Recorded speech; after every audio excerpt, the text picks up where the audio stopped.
그의 손이 점점 더 깊이 들어왔습니다. 제 몸이 경직됐어요. 서윤이가 거실에 있잖아요. 미연의 속삭임은 떨리고 있었다. 하지만 준호의 손은 멈추지 않았다. 앞치마 속으로 들어와 제 가슴을 움켜쥐었습니다. 제발, 그만해요! 참지 못하고 비명이 터져 나왔다. 왜 날 밀어내? 엄마, 무슨 일이에요? 서윤이 뛰어들어왔다. 미연은 떨리는 손으로 흐트러진 옷깃을 여몄다. 심장이 미친 듯이 뛰었어요. 네 아버지가 나를 35년 동안 쾅! 준호가 주먹으로 식탁을 내리쳤다. 그릇이 덜그럭거렸다. 또 거부했다. 남편의 손길을 뿌리쳤다. 나는 나쁜 아내일까? 수첩의 마지막 장, 의사 소견서가 끼워져 있었다. 수십 년간 쌓여온 오해와 침묵의 벽, 성적 도구화에 대한 분노, 말없는 남편에 대한 원망. 이게 사랑일까요? 아니면 그저 육체적 욕구 해소 대상뿐일까요? 그리고 35년 전 숨겨진 의사 소견서의 충격적인 진실이 밝혀지는데, 들려줄게. 나의 이야기로 오늘 하루도 활기찬 하루 되시고. 그럼 이야기 시작하겠습니다. 오늘도 새벽 5시였습니다. 정확히는 깨어났다기보다 깨워진 것이었죠. 준호의 손이 이미 제 허리를 감싸고 있었습니다. 거친 손바닥이 잠옷 위로 천천히 움직였어요. 순간 제 마음이 움츠러들었습니다. 또 시작이구나. 35년째 반복되는 아침이었죠. 숨을 죽이고 있으면 그가 다시 잠들까 싶어 꼼짝도 하지 않았습니다. 하지만 그의 손은 점점 더 확실하게 저를 끌어당겼어요. 뜨거운 숨결이 목덜미에 닿았습니다. 아침 준비해야. 간신히 말했지만 준호는 대답 대신 제 목덜미에 입을 맞췄습니다. 거친 수염이 피부를 스쳤어요. 달살이 돋았죠. 불쾌감인지 다른 무언가인지 이제는 구분이 안 됐습니다. 그의 손이 잠옷 단추를 더듬었어요. 제 안에서 뭔가가 툭 하고 끊어졌습니다. 제발, 오늘은 그만. 속삭이듯 말했지만 소용없었죠. 준호는 늘 그랬듯이 말없이 저를 뒤에서 꽉 안았습니다.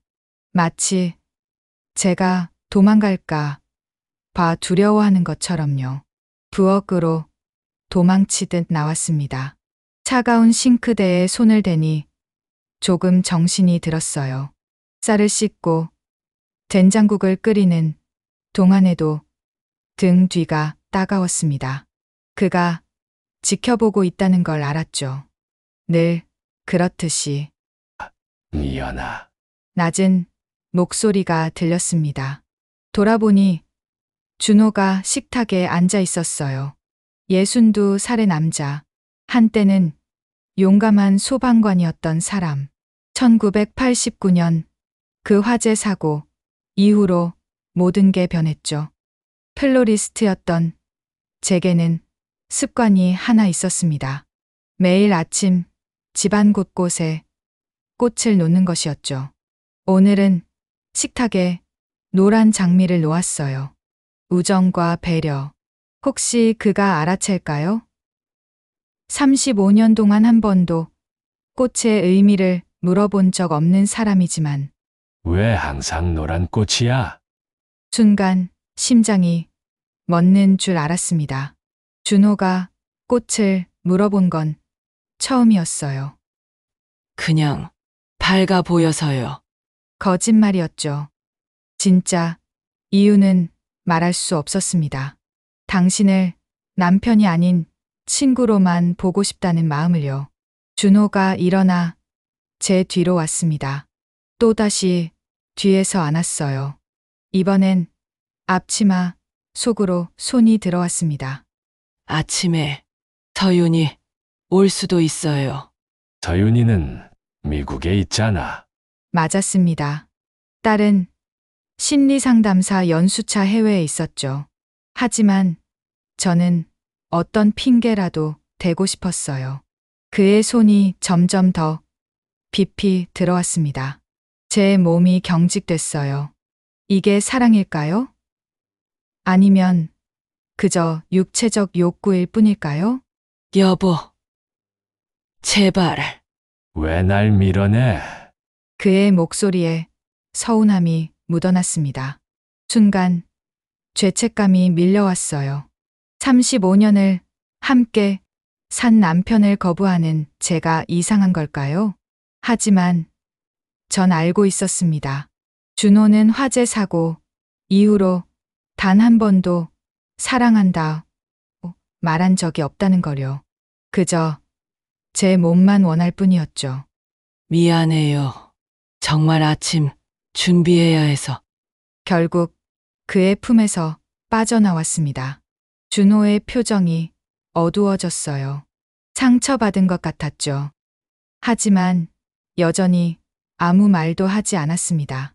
1989년 겨울, 그 끔찍한 화재 사고가 있었습니다.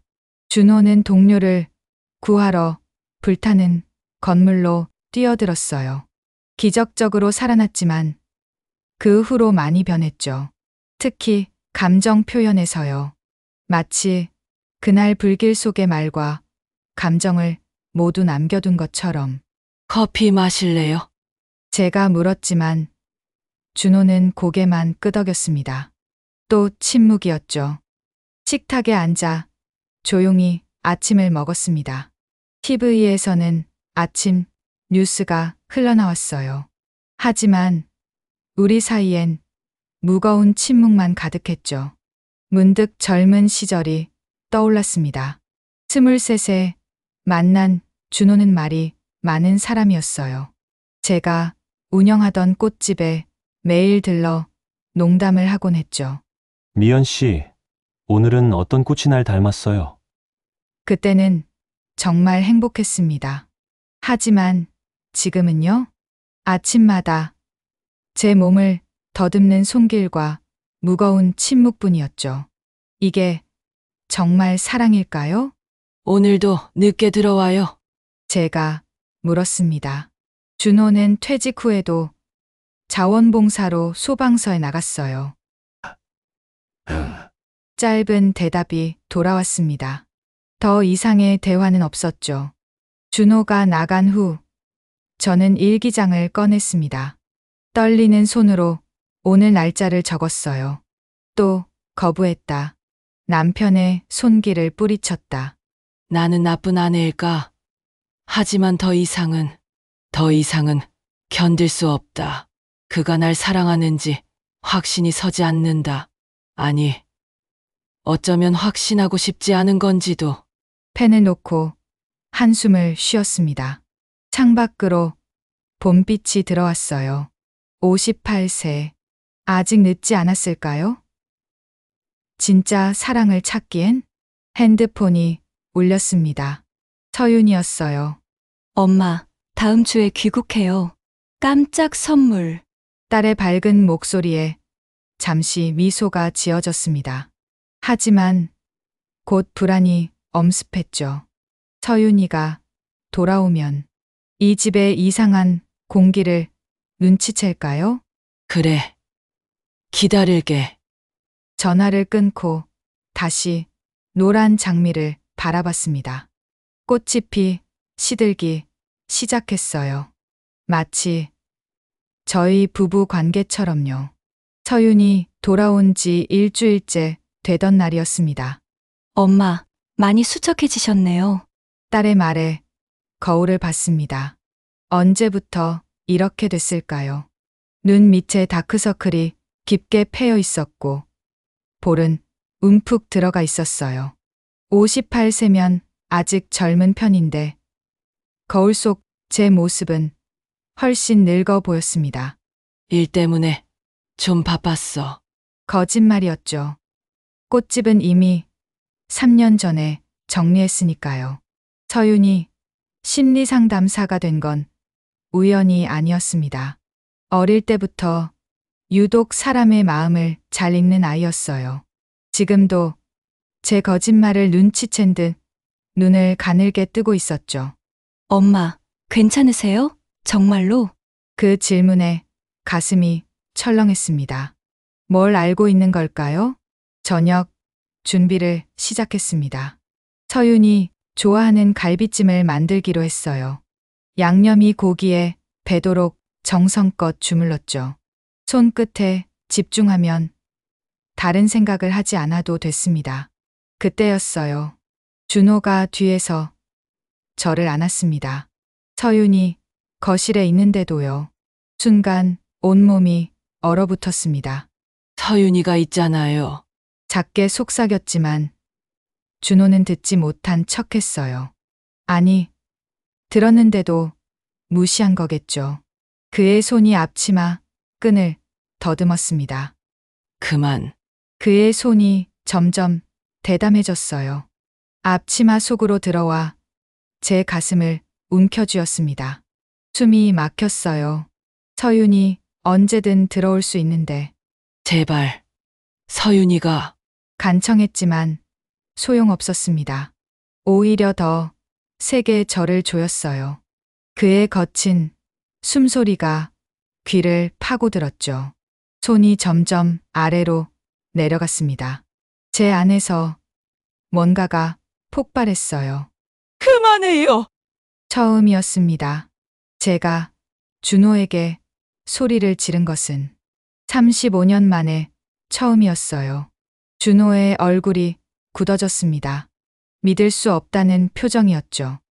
마치 평생 순종적이던 개가 갑자기 주인을 문 것 같은 충격. 서윤이 놀란 표정으로 주방으로 들어왔습니다.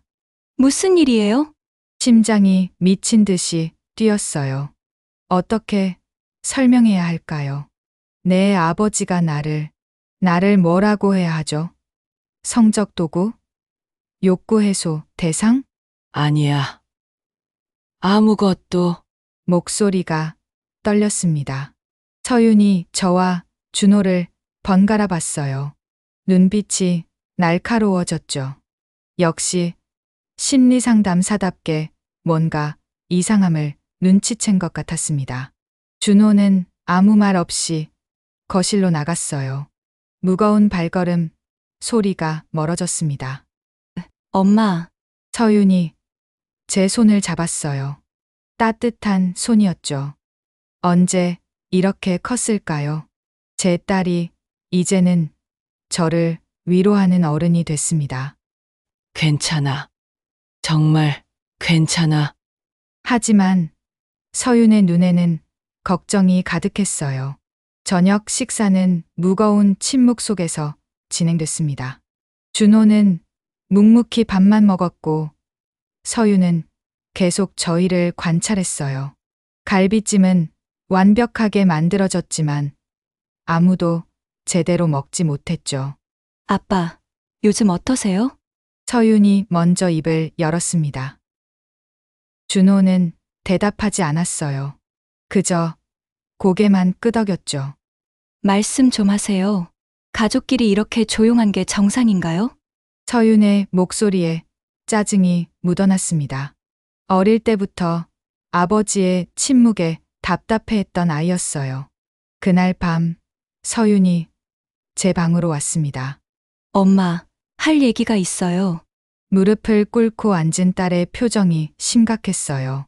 무슨 말을 꺼낼지 두려웠습니다. 사실, 엄마 일기장을 봤어요. 심장이 멎는 것 같았습니다. 우연히 책꽂이에서 떨어진 걸 주웠는데, 서윤의 눈에 눈물이 고였어요. 엄마가 얼마나 힘들었는지 왜 말하지 않으셨어요? 무너져 내렸습니다. 비밀이 탄로 난 순간이었죠. 35년간 숨겨온 고통이 딸에게 들켜버렸어요. 서윤아. 아빠가 엄마를 그렇게만 대하는 거 알고 있었어요. 어릴 때부터 느꼈죠? 엄마가 아침마다 왜 그렇게 지친 표정인지, 왜 아빠 손길에 움츠러드는지. 딸의 말 한마디, 한마디가 가슴에 박혔습니다. 하지만 사랑하는 사이니까 그런 거라고 그렇게 믿고 싶었어요. 서윤이 울기 시작했어요.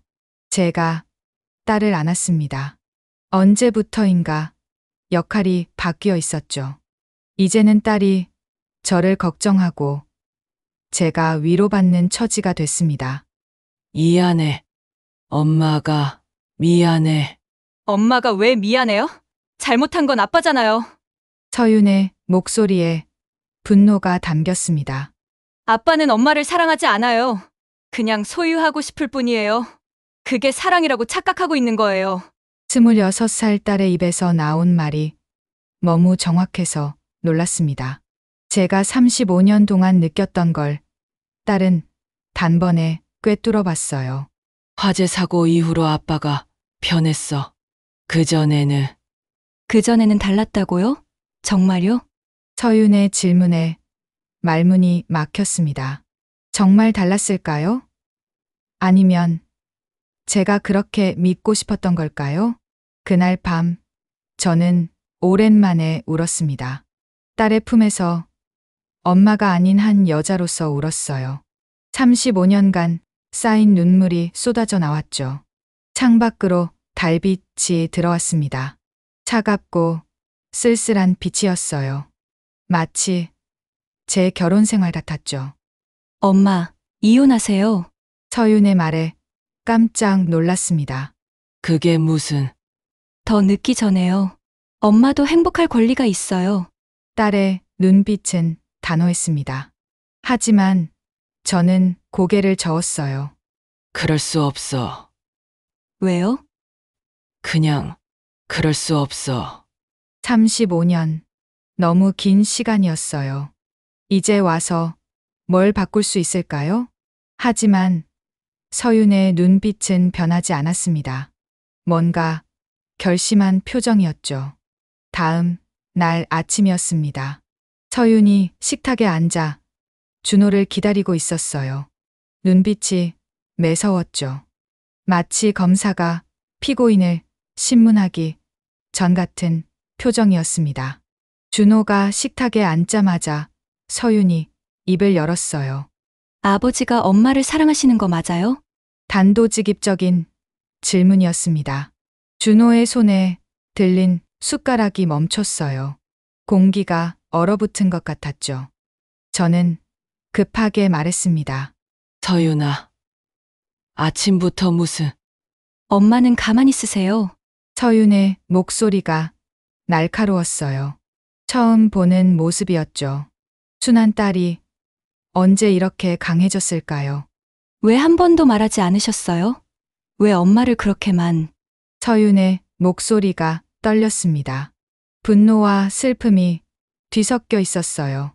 매일 아침 엄마를 안고, 만지고, 그게 사랑이라고 생각하세요? 엄마가 얼마나 괴로워하는지 모르세요?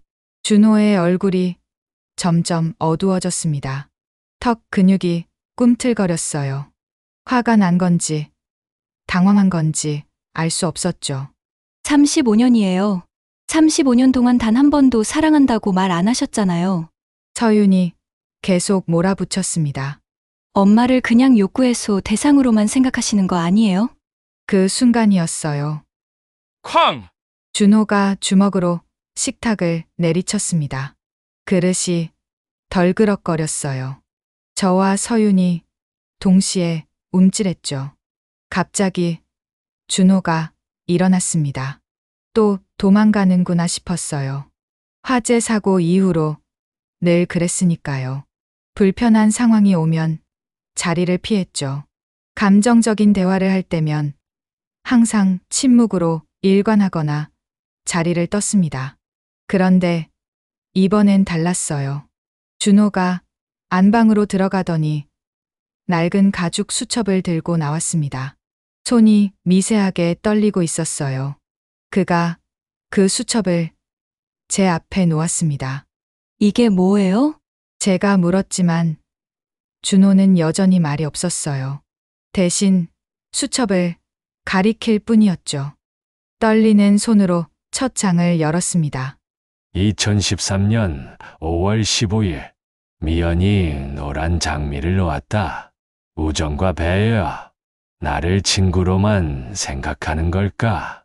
하지만 나는 친구가 아닌 남편으로 그녀를 원한다. 심장이 멎는 것 같았어요. 손이 떨렸습니다. 페이지를 넘겼어요. 2015년 8월 3일 보라색 제비꽃 숨겨진 사람. 미연아, 왜 숨기니? 나는 내가 전부인데. 오늘도 말하려 했지만 목소리가 나오지 않았다. 눈물이 흘렀습니다. 35년간 제가 놓은 모든 꽃의 의미가 여기 있었어요. 준호가 다 알고 있었던 겁니다. 아빠, 서윤도 충격을 받은 것 같았어요. 수첩을 들여다보며 말을 잇지 못했죠. 계속 읽어나갔습니다. 매일매일 빼곡히 적힌 일기들. 준호가 얼마나 저를 사랑했는지, 얼마나 말하고 싶었는지가 고스란히 담겨 있었어요. 2018년 10월 20일 미연이 오늘도 내 손길을 피했다.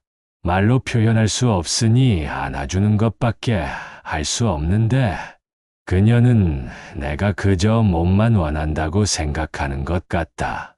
어떻게 설명해야 할까? 이 벙어리 주둥이로. 벙어리. 제가 중얼거렸어요. 준호가 고개를 돌렸습니다. 부끄러워하는 것 같았죠. 수첩의 마지막 장에는 의사 소견서가 끼워져 있었어요. 외상 후 스트레스 장애, 선택적 함구증, 1989년 화재 사고로 인한 심리적 충격, 감정적 스트레스 상황에서 언어, 기능이 마비되는 증상. 아빠가 말을 못 하셨던 거예요? 서윤이 충격에 빠져 물었습니다. 준호가 천천히 고개를 끄덕였어요. 눈가가 붉어져 있었죠. 62살 남자의 눈에 눈물이 고였습니다. 그가 떨리는 손으로 펜을 들어 종이에 썼어요. 말로 사랑한다고 할 수 없어서 아는 것밖에 할 수 없었어. 미안해. 저는 무너져 내렸습니다. 35년. 그 긴 세월 동안 저는 준호에게 성적 도구로 취급받는다고 생각했어요. 매일 아침 제 몸을 더듬는 그의 손길이 불쾌했고 한 번도 사랑한다고 말하지 않는 그가 원망스러웠죠. 하지만 준호는 단지 말을 할 수 없었을 뿐이었습니다. 그의 끊임없는 스킨십은 그가 할 수 있는 유일한 사랑 표현이었어요. 말 대신 손으로, 입맞춤으로, 포옹으로 사랑을 전하려 했던 거였죠. 왜 말하지 않았어요? 아니, 왜 보여주지 않았어요? 제 목소리가 갈라졌습니다. 억울함과 미안함이 동시에 밀려왔어요. 준호가 또 펜을 들었습니다. 자존심. 남자가 말도 못한다는 걸 어떻게? 그 순간 깨달았어요. 소방관이었던 준호. 불길 속에서도 두려움 없이 뛰어들던 용감한 남자. 동료를 구하러 불타는 건물로 들어갔던 영웅. 그런 그가 얼마나 자신의 무력함에 고통받았을까요? 말하고 싶어도 말할 수 없는 그 답답함. 사랑한다고 외치고 싶어도 목소리가 나오지 않는 절망감. 아빠, 서윤이 준호의 손을 잡았어요. 딸의 따뜻한 손길에 준호의 어깨가 떨렸습니다. 미안해요. 제가 몰랐어요. 준호가 고개를 저었어요. 그리고 또 글을 썼죠. 내 잘못이 아니야. 아빠가 겁쟁이였어. 저는 준호를 바라봤습니다. 35년 만에 처음으로 제대로 본 것 같았어요. 깊게 패인 주름, 하얗게 센 머리, 그리고 슬픔이 가득한 눈. 이 남자도 고통받고 있었던 거예요. 저만큼, 아니, 어쩌면 저보다 더. 당신, 제가 준호에게 다가갔어요. 그의 거친 손을 잡았죠. 차갑고 떨리는 손이었습니다. 미안해요. 정말 미안해요. 준호가 고개를 저었어요. 그리고 힘겹게 입을 열었습니다. 사. 끝까지 말하지 못하고 다시 입을 다물었어요. 하지만 저는 알았습니다. 그가 뭐라고 말하려 했는지. 눈물이 멈추지 않았어요. 식탁 위에 노란 장미가 햇살을 받아 빛나고 있었습니다. 우정과 배려. 이제는 그 의미가 달라 보였어요. 어쩌면 우리에게 필요했던 건 정말로 우정과 배려였는지도 모릅니다. 서로를 이해하고 배려하는 마음.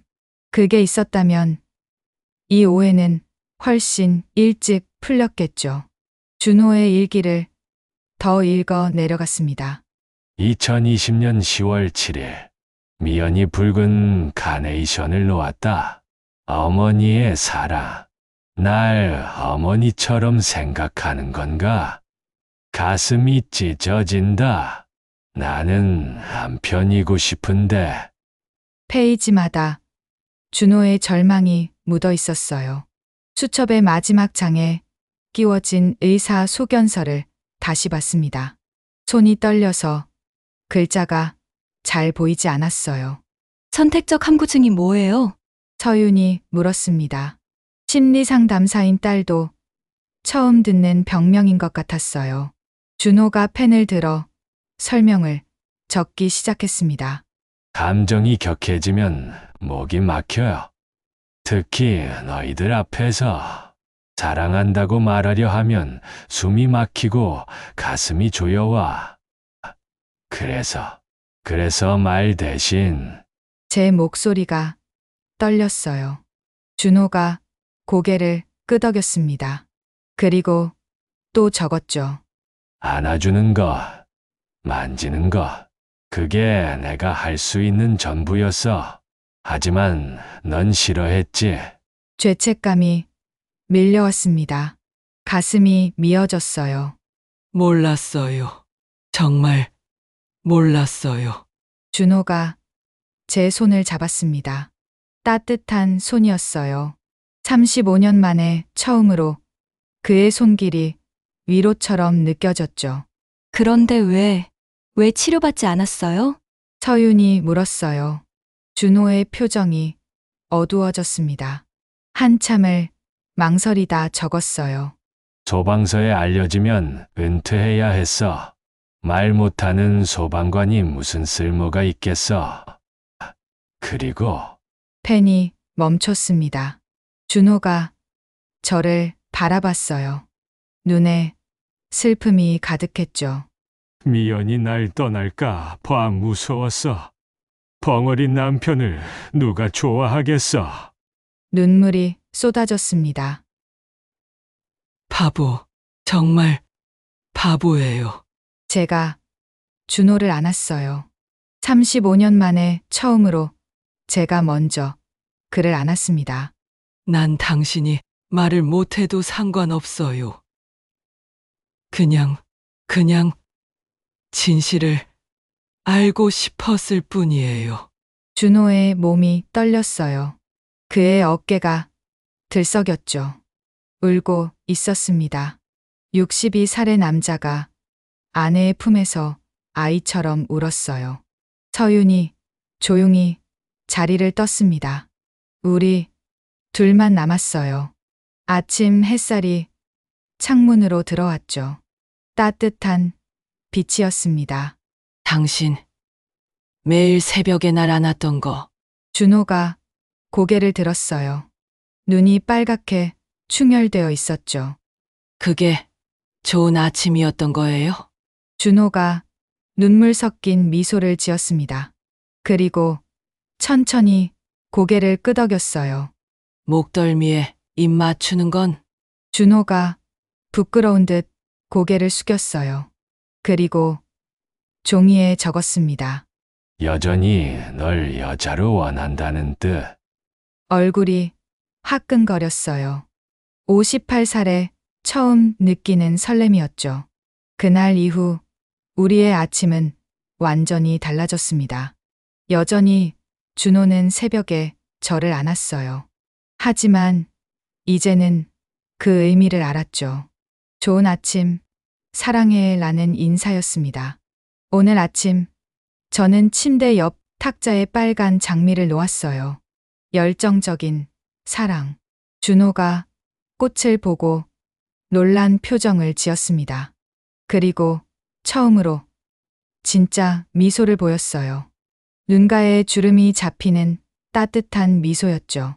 그가 제 손을 잡아 3번 꾹 눌렀습니다. 우리가 어제 만든 신호였어요. 사랑해. 나도 당신을 사랑해요. 제가 말하자 준호가 힘겹게 입을 열었습니다. 사랑. 끝까지 말하지 못하고 다시 침묵했어요. 하지만 괜찮았습니다. 이제는 그의 침묵의 언어를 읽을 수 있으니까요. 준호가 제 이마에 입을 맞췄어요. 고마워. 손등에 입을 맞췄습니다. 미안해. 그리고 목덜미에 얼굴이 빨개졌어요. 그는 여전히 저를 여자로 원한다는 뜻이었죠. 오늘 밤에 제가 속삭였습니다. 준호의 눈이 커졌어요. 오늘 밤에는 괜찮아요. 35년 만에 처음으로 제가 먼저 허락했습니다. 준호의 눈에 눈물이 고였어요. 기쁨의 눈물이었죠. 부엌으로 가는 길에 냉장고를 봤습니다. 서윤이 남긴 메모가 붙어 있었어요. 엄마, 아빠, 사랑에도 여러 가지 언어가 있다는 걸 배웠어요. 때로는 말보다 강한 침묵도 있고요. 두 분의 사랑을 응원해요. 서윤. 눈물이 났습니다. 딸이 자랑스러웠어요. 창밖으로 봄빛이 들어왔습니다. 정원에는 새싹이 돋아나고 있었어요. 58년 인생에서 처음으로 진짜 사랑받는 여자가 된 기분이었습니다. 아니, 어쩌면 늘 사랑받고 있었는지도 모르죠. 단지 그 언어를 읽지 못했을 뿐. 당신 제가 준호를 불렀어요. 그가 돌아봤습니다. 오늘 정원에 수선화를 심을 거예요. 같이 심을래요? 새로운 시작. 수선화의 꽃말이었죠. 준호가 환하게 웃으며 고개를 끄덕였어요. 그리고 제 손을 꼭 잡았습니다. 우리는 함께 정원으로 나갔어요. 흙을 파고 구근을 심고 물을 주었습니다. 말은 없었지만 괜찮았어요. 우리만의 방식으로 대화하고 있었으니까요. 준호가 흙 묻은 손으로 제 뺨을 쓰다듬었습니다. 더러워요. 제가 웃으며 항의했지만 준호도 웃고 있었어요. 그가 힘겹게 입을 열었습니다. 미안. 괜찮아요. 천천히 해요. 미안이라고 말하려는 것 같았어요. 저는 고개를 저었습니다. 미안하지 마요. 우린 이제 시작이에요. 준호가 제 손을 3번 꾹 눌렀습니다. 사랑해. 저도 그의 손을 3번 꾹 눌렀어요. 사랑해. 봄바람이 불었습니다. 따뜻하고 부드러운 바람이었어요. 우리의 새로운 시작을 축복하는 것 같았습니다. 어떤 어둠이 다가오더라도 서로를 지키는 한 줄기의 빛은 결국 다시 우리의 삶에 스며듭니다. 때로는 가장 큰 상처를 통해 우리가 그동안 잊고 살았던 가장 소중한 진실을 깨닫게 되기도 합니다. 오늘 이 이야기가 마음에 닿으셨다면 좋아요와 구독, 알람 설정도 잊지 말아 주세요. 혹시 이야기를 보면서 마음에 남은 장면이 있으셨다면 댓글로 그 감정을 나눠주세요. 선생님의 한마디가 누군가에게 큰 울림을 줄 수 있습니다. 언제나 감사드리며 여러분의 건강을 응원합니다. 하루에 한 번 운동은 꼭 잊지 마세요. 감사합니다.